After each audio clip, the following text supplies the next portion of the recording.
안녕하세요. 지난 시간에 이어서 두 번째로 여러분을 만나게 돼서 너무 반갑습니다.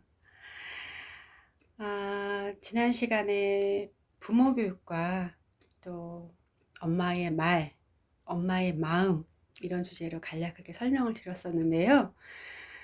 오늘 우리 성경 말씀을 먼저 읽으면서 우리가 지난 시간에 배웠던 엄마의 말, 엄마의 마음을 우리 성경적으로 그리고 우리의 상황 가운데 좀 더 세밀하게 우리 들여다볼 수 있는 시간이 되기를 바랍니다.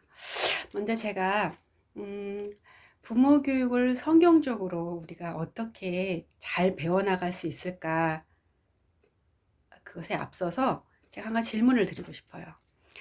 제가 여러분에게 10가지 이걸 하세요 하고 10가지를 가르쳐 드리는 게 여러분에게 더 효과적일까요? 아니면 한 가지, 이것만은 하지 마세요, 이것만 안 하시면 성공합니다, 이것을 가르쳐 드리는 게 여러분에게 더 효과적일까요? 어떤 분들은 10가지를 가르쳐 주세요, 제가 10가지를 잘할게요 하시는 분도 계시겠지만, 사실 10가지를 배운다 할지라도 그것을 잘 지키고 외우기도 상당히 어려울 뿐더러 그것은 들으면서 우리가 기분이 좋은 은혜를 받을 수는 있을지는 몰라도 우리가 지키긴 정말 어렵습니다. 그보다는 우리가 절대 하면 안 되는 그 한 가지가 무엇일까? 그것을 잘 지켜나간다면 아마도 우리가 해야 될 10가지를 자연스럽게 할 수 있게 되리라는 생각이 들어요. 그래서 오늘은 먼저 자녀 교육에 대해서 하나님께서 정말 이것만은 하지 말아라 하고 2번씩이나 강조한 말씀이 있다면 우리가 그것을 먼저 알아야 된다는 생각이 들어서 그 말씀을 먼저 읽으면서 시작하기 원합니다. 매년 5월이 되면 가정의 달이 되잖아요. 그럼 목사님들께서 늘 하시는 자녀 교육에 귀한 하나님의 말씀이 있습니다. 여러분 잘 아실 거예요. 제가 읽어 드릴게요. 에베소서 6장 4절 말씀입니다. 아비들아, 너희 자녀를 노엽게 하지 말고 오직 주의 교훈과 훈계로 양육하라. 많은 부모님들이 오직 주의 교훈과 훈계로 자녀들을 양육하라, 이 말씀만 기억을 하시고 그래, 주님의 말씀으로 자녀들을 양육해야 돼 하는 생각을 참 많이 하세요. 그런데 그 앞에 있는 이 말씀, 아비들아 너희 자녀를 노엽게 하지 말아라. 자녀를 노엽게 하지 않는 가운데 주의 교훈과 훈계로 양육하라 하신 이 말씀을 꼭 기억하시지는 않는 것 같아요. 왜냐하면은요, 저에게 자녀 교육에 대해서 어려움을 느끼시면서 찾아오시는 모든 분들이 그 내용 가운데 자녀에게 너무나 화가 나고, 자녀도 나에게 화를 낸다, 자녀들끼리도 화내면서 싸운다, 나도 지금 너무 화가 난다 하시는 말씀을 하시거든요. 자녀에게 화가 나지 않는 가운데 자녀에게 양육을 하는 중에 있는데 어렵다, 어떻게 해야 될지 모르겠어요. 그런데 저는 화는 정말 안 나요. 자녀들한테 말할 때 화낸 적은 없어요. 화는 안 나고요. 이렇게 말씀하시는 분을 아직까지는 본 적이 없어요. 앞으로는 많이 뵐 수 있게 되길 바라요. 그만큼 우리는 자녀를 양육하면서 주의 말씀으로 양육하는 가운데서도 늘 화가 나 있어요. 심지어는 저는 화냈다고 생각 안 하고요. 저는 화낸 게 아니거든요. 그런데 아이들이 저에게 "엄마 화내지 마. 엄마 화내면서 말 좀 하지 마." 이렇게 말을 한다고 하시는 분도 계세요. 그런데 저는 정말 화낸 게 아니라 저는 그냥 말을 한 거거든요. 그런데 아이들은 저에게 화를 낸다고 말을 해요. 그렇게 말씀하셔서 제가 물어봐요. "그런데 집사님 정말로 화가 조금도 나지 않으셨어요?" 하고 물어보면 가만히 생각해 보시고는 화가 나기는 난데 화를 내지는 않았다고 하세요. 마음속에 화는 있었다는 거죠. 그런데 자기는 화를 절제하고 내지 않았대요. 그런데 아이들이 그걸 안 거예요, 마음을. 왜요? 제가 말씀드렸잖아요. 우리 마음에 있는 것은 반드시 말로 드러난다. 우리의 말 속에는 우리의 마음이 반드시 표현된다. 그래서 아이들이 안 거예요. 엄마 마음에 화가 나 있는 걸. 그런데 주님께서는 주의 교훈과 훈계로 양육할 때 반드시 자녀들을 노엽게 하지 말라고 하셨어요. 한 번만 말씀하신 게 아니에요. 한 번 더 말씀하셨어요. 자, 골로새서 3장 21절을 볼까요? 아비들아, 너희 자녀를 노엽게 하지 말지니 낙심할까 함이라. 자녀를 노엽게 하지 말라라. 다시 한번 말씀을 하시면서 너희들이 자녀를 노엽게 하면 자녀들이 어떻게 되는 줄 아니? 너희 자녀들의 마음이 낙심하게 돼. 요즘식으로 말하면 자존감 낮아져. 상처받아. 자신감 없어져. 또 낙심하게 되면 어떤 결과가 오죠? 하나님과 멀어져요. 기도하지 못하게 돼요. 시험 들어요. 이런 엄청난 결과를 오게 하는 것이 바로 너희 자녀를 노엽게 하는 것이다. 그러니까 절대 자녀들을 노엽게 하지 말아라. 이렇게 더 강력하게 말씀하고 계세요. 자, 이 정도면 하나님께서 우리가 자녀를 양육하는 데 있어서 자녀를 노엽게 하는 것을 얼마나 금지하시는지, 얼마나 싫어하시는지, 그리고 얼마나 우리가 그렇게 할까 봐 걱정하시는지 우리가 알 수 있습니다.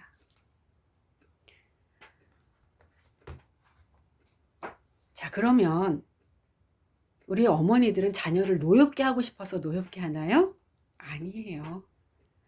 우리 어머니들도요, 자녀에게 화내고 나면 너무 마음이 안 좋아서 너무너무 자괴감을 느끼고 좌절감을 느끼고 걱정하고 기도하고 회개하고 하세요. 그런데 어떻게 해야 될지 방법을 잘 못 찾으시는 것 같아요.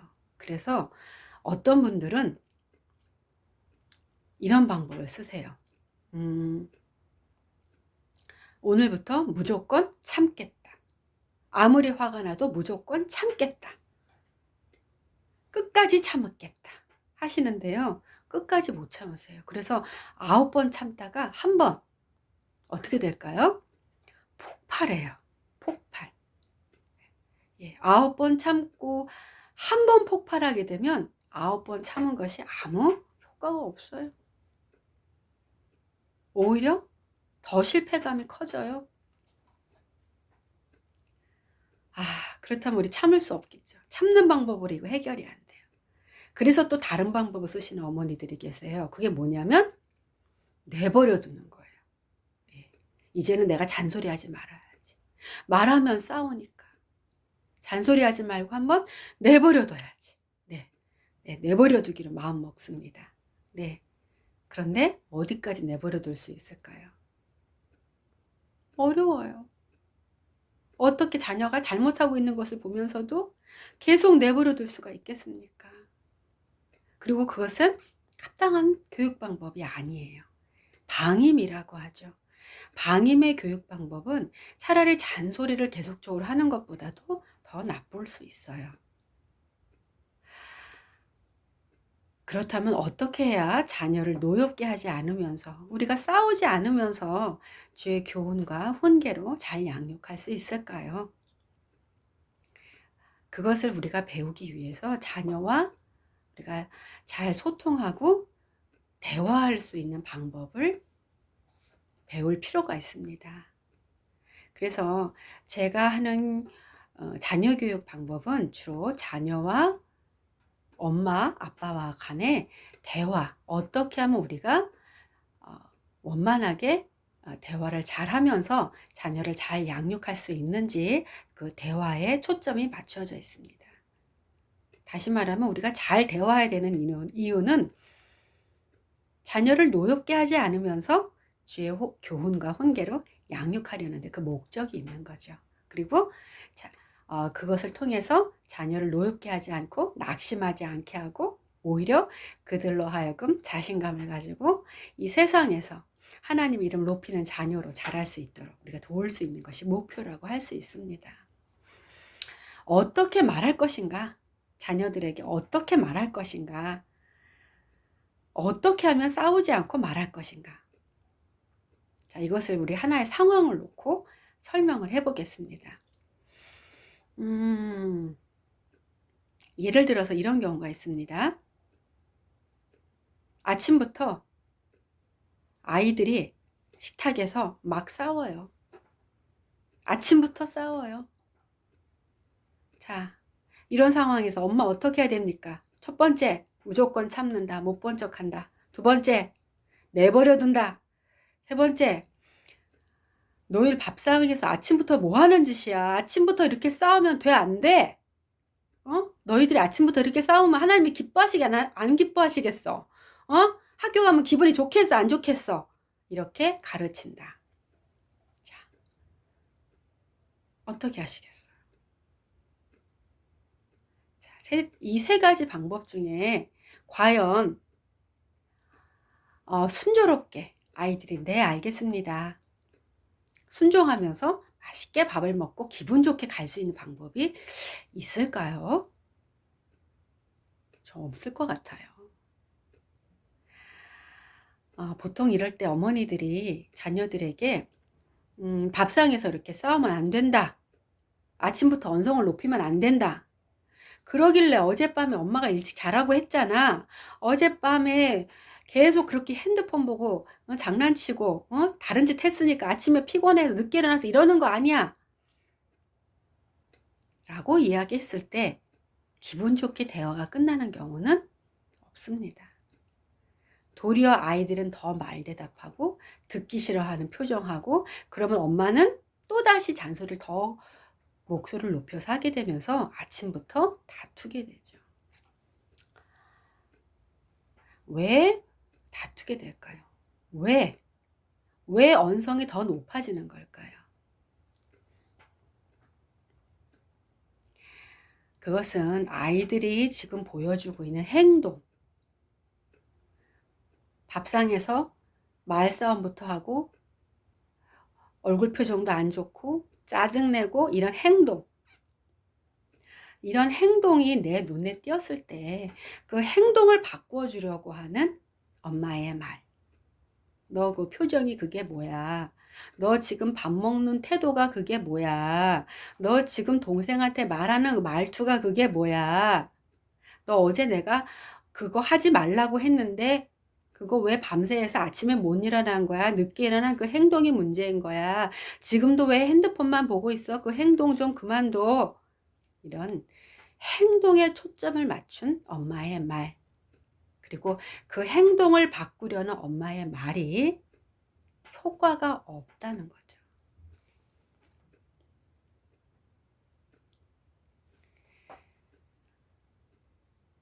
말은 할 수밖에 없지만 무엇에 초점을 맞춘 말인가? 자녀의 행동인가? 자녀의 마음인가? 자녀의 행동에 초점을 맞춘 말은 결국 잔소리밖에 되지 않는다. 그리고 그 잔소리는 결코 자녀로 하여금 순종하게 하지 않는다. 그리고 그 잔소리는 더 나아가서 자녀들에게 더 대들고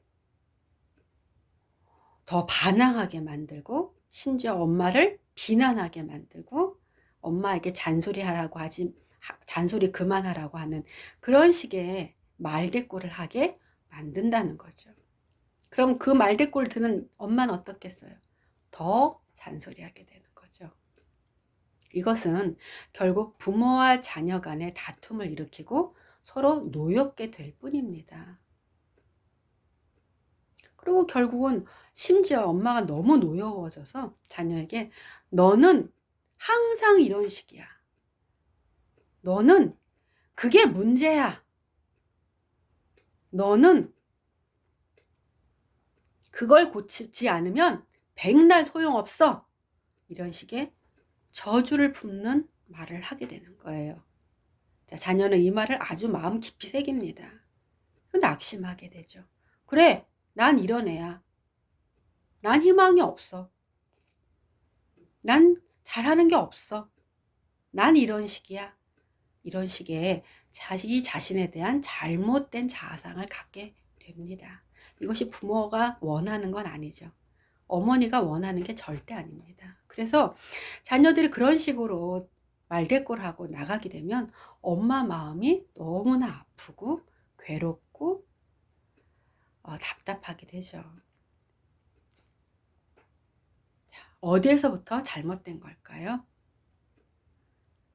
아까 얘기했지만 자녀의 행동을 보면서 엄마가 그 자녀의 행동을 바로잡으려고 했던 말, 그 말들이 전혀 효과가 없고 자녀를 노엽게 하고 그리고 결과적으로 실패한 대화로 끝나게 했다면 바로 이 부분에 문제가 있었다는 얘기겠죠. 제가 여쭤보고 싶어요. 어머니들은 자녀를 주의 교훈과 훈계로 양육하고 싶어요. 크게 두 가지예요. 잘못하는 행동을 지적하고 고쳐주고 싶은 마음이 있고, 자녀가 잘 알지 못하는 것을 가르쳐주고 싶은 마음도 있어요. 자, 이 모두 두 가지는 부모가 자녀를 양육하는 중요한 내용이고, 그리고 주로 엄마의 말을 통해서 표현이 돼요. 엄마는 자녀의 행동을 바꿔주는 것이 최종적인 목표입니까? 아니면 자녀의 행동 이면의 그 마음의 뿌리를 변화시키는 것이 중요한 목표입니까? 엄마는 뭘 하고 싶습니까?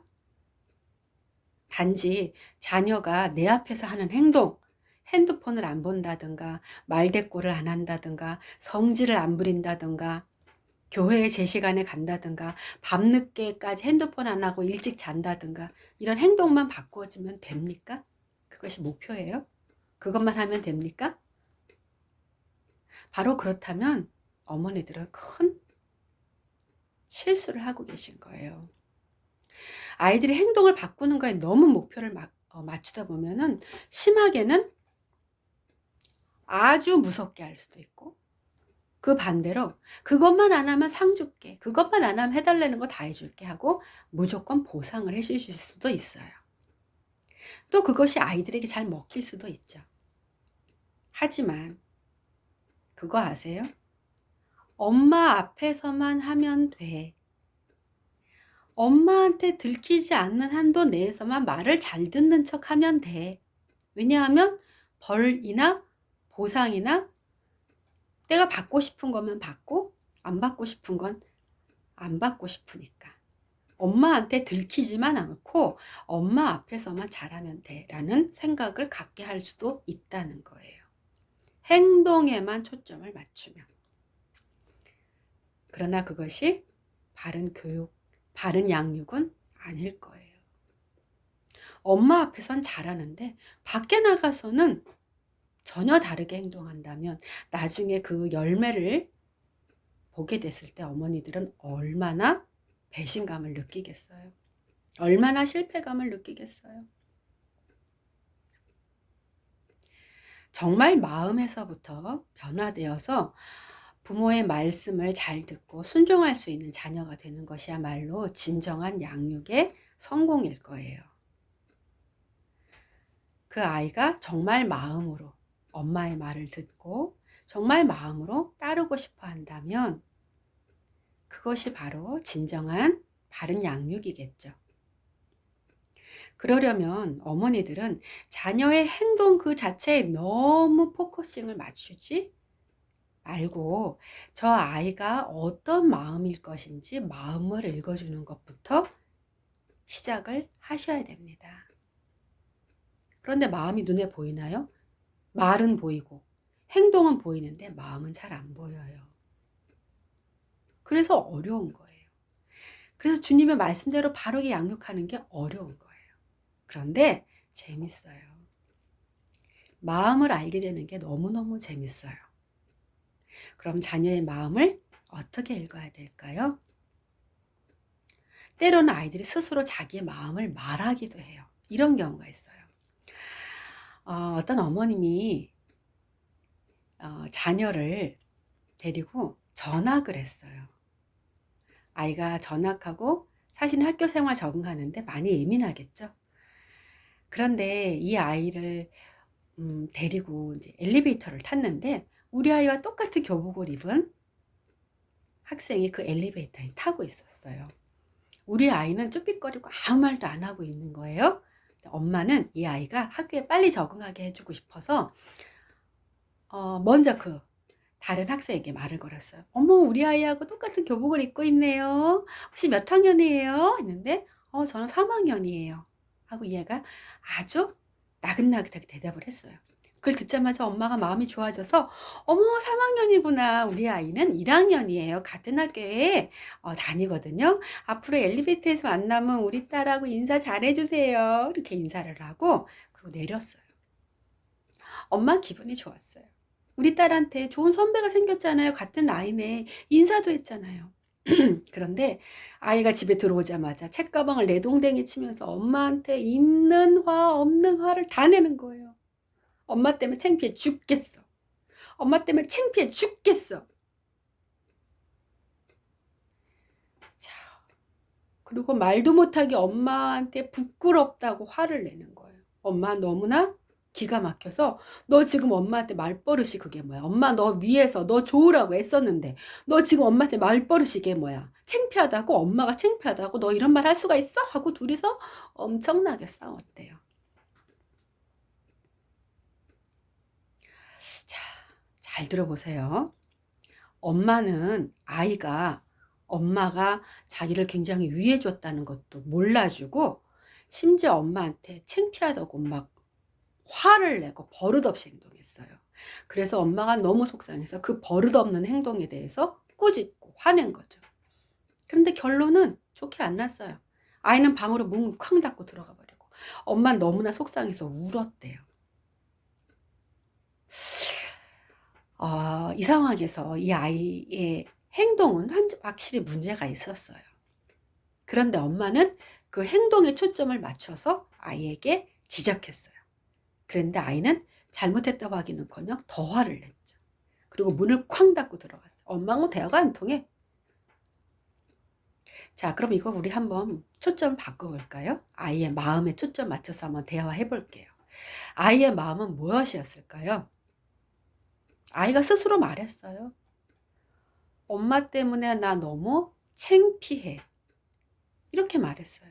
자기 마음이 창피하다고 말했어요. 자기 마음이 창피하다고 분명히 확실하게 자기 마음을 말했어요. 그런데 엄마 귀에 안 들렸어요. 아이는 처음 전학한 학교에서 다른 사람들이 나를 어떻게 볼지 굉장히 위축돼 있고 긴장하고 있어요. 자신이 없어요. 그런데 엄마가 불쑥 다른 사람에게 접근해서 자기에 대해서 인사하고 부탁하고 하는 행동이 이 아이에게 굉장히 부끄러웠던 거예요. 부끄러웠던 거예요. 그럴 수 있어요. 그래서 이 아이가 엄마 나 너무 부끄러웠어요. 엄마가 그렇게 하는 게 너무 부끄러웠어요. 라고 자기 마음을 정확하게 얘기했어요. 그런데 엄마는 그 아이의 태도와 말이 화난 것처럼 들렸기 때문에 그 아이가 부끄러워하고 있다는 그 마음을 전혀 읽어주지 않았어요. 이때 만약에 엄마가 우리 딸 엄마는 네가 전학해서 잘 적응할 수 있도록 도와주고 싶어서 인사를 했는데 너를 부끄럽게 만든 것 같구나. 내가 도와주려고 하는 행동이 우리 딸을 부끄럽게 만든 것 같은데 미안해. 엄마는 그 생각을 하지 못했어. 너를 부끄럽게 만들어서 너무 미안하다. 이렇게 이야기했다면 과연 딸이 그렇게까지 화를 냈을까요? 아니요. 아마도 화는 났겠지만 그래 맞아. 엄마 때문에 나 그때 너무 창피했단 말이야. 나 어떡해 이제. 나 흉보고 나 그러면 어떡해 하고 아마 자기 고민을 얘기했을 거예요. 그럼 그다음에 어떻게 이야기하겠어요? 혹시라도 그것 때문에 네가 민망한 일이 생길까 봐 걱정되는구나. 아, 그런 일이 생길까 봐 걱정될 수도 있겠다. 알았어. 우리 한번 그런 일이 생기면 어떻게 할지 한번 생각해 보자. 그런데 엄마 생각에는 아마 그런 일까지는 없을 거라고 생각해. 왜냐하면 그렇게까지 너를 부끄럽게 만드는 일은 아니었을 거라고 생각하거든. 그리고 그 사람은 3학년이었다잖아. 아마 후배인 네가 전학한 온 곳에 대해서 엄마가 인사하는 걸 그렇게 대수롭게 여기진 않았을 것 같아. 네가 지금 많이 예민해져 있고 걱정이 많은 것 같은 생각이 들어. 너무 걱정하고 있는 네 마음도 조금은 내려놓을 필요가 있는 것 같아. 너무 좀 지금 예민해져 있는 부분이 있는 것 같다.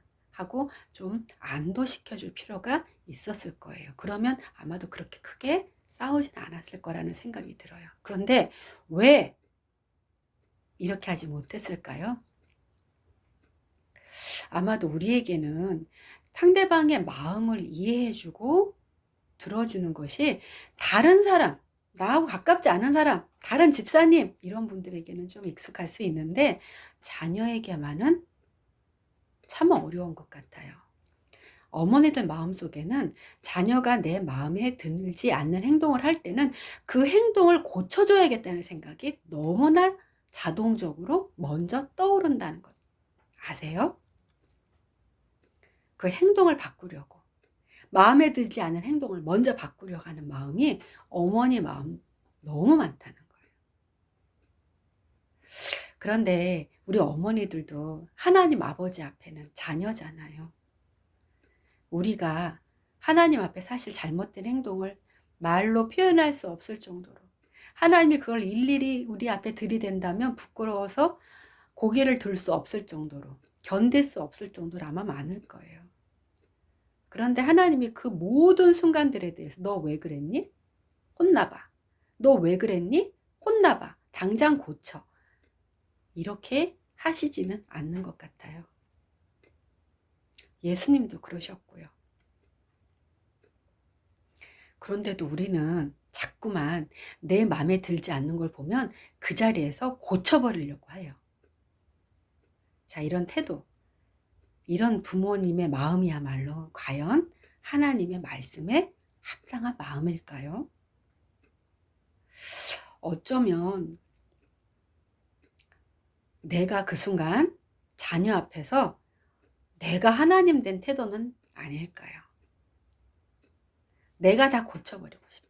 내 뜻대로 하고 싶어 하면서 내가 자녀 앞에 잠시 하나님 되려고 하는 태도가 아닐까 돌아봤으면 좋겠어요. 하나님 앞에서는 엄마인 나도, 자녀인 내 아이들도 동일한 자녀라는 거 아세요? 하나님 앞에서는 어쩌면 나도 자녀도 똑같은 수준일 거예요. 그런데 왜 그 자녀를 나한테 맡겼을까요? 하나님께서는. 하나님이 직접 키우시지.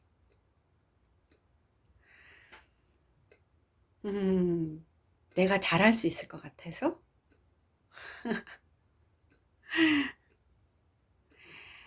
아, 어쩌면 하나님께서는 우리 자녀를 통해서 우리가 그 순간, 자녀 양육에 어려움을 느끼는 그 순간 하나님을 부르시기를 바랄 것 같은 생각이 저는 들어요.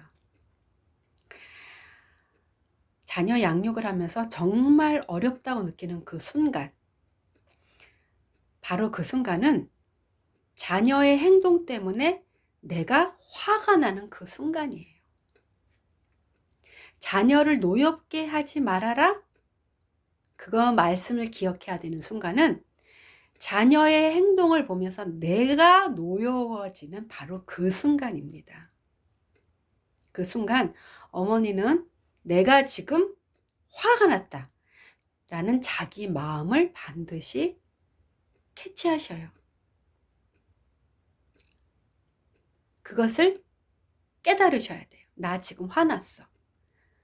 아이의 행동에 나 지금 노여웠어. 그리고 그 순간 이 노여운 마음이 하나님이 주시는 마음일까? 사단이 나를 공격하고 시험 들게 하는 마음일까? 분별하시기 바랍니다.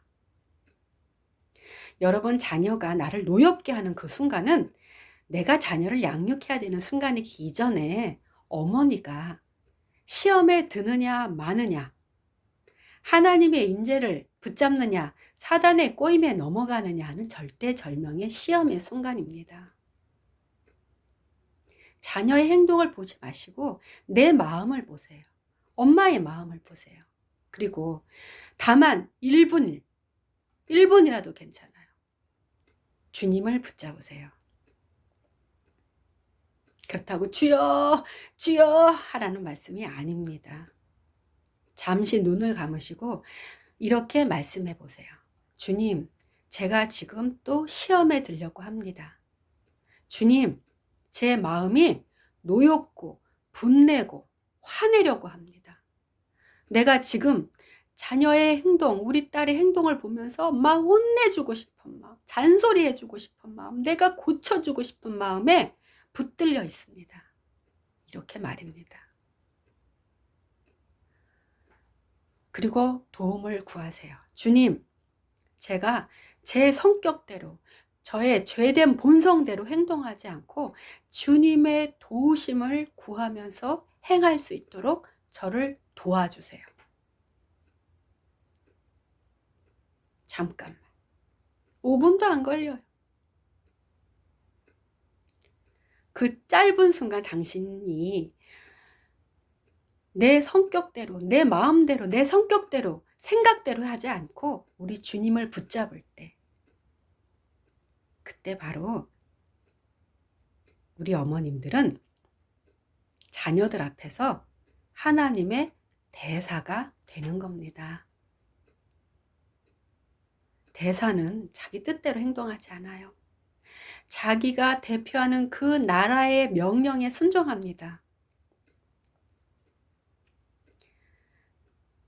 내가 자녀의 행동에 화가 나서 내 성질대로, 내 습관대로 하려던 그 순간 잠시 내 성격, 내 본성, 내 습관을 내려놓고 주님을 부를 때, 주님의 도우심을 구할 때 당신은 진정한 하나님의 대사로서 말할 수 있는 능력이 주어질 겁니다.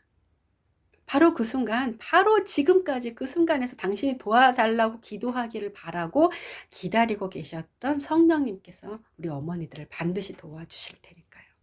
일단 화가 줄어들어요. 100%입니다. 노여움이 줄어들어요. 그리고 아이들의 말을 들을 수 있게 돼요. 기다려줄 수 있게 돼요. 그리고 너 밤새 피곤했나 보다. 지금 좀 기분이 안 좋은가 보구나. 알았어. 그럴 수 있어. 이렇게 기다려줄 수 있게 되는 거죠. 말할 수 있게 되는 거죠. 자녀들에게 화내지 않고 말할 수 있게 됩니다. 자녀들을 노엽게 하지 않으면서 양육하는 거. 그건 바로 엄마가 노여움을 느꼈을 때, 그때 바로 내 습관대로 행동하지 않고 주님 앞에 주님의 임재를 구하는 한마디의 기도. 그것이 바로 여러분을 말씀대로 자녀를 노엽게 하지 않으면서 양육할 수 있는 첫걸음을 띄게 하는 것입니다. 오늘 배우신 말씀을 그대로 한번 한 주간 잘 적용해 보시면서 주님의 임재 가운데 주님의 대사로서 자녀를 양육하는 성공적인 경험을 해보실 수 있을 겁니다. 오늘 수고하셨습니다. 안녕히 계세요.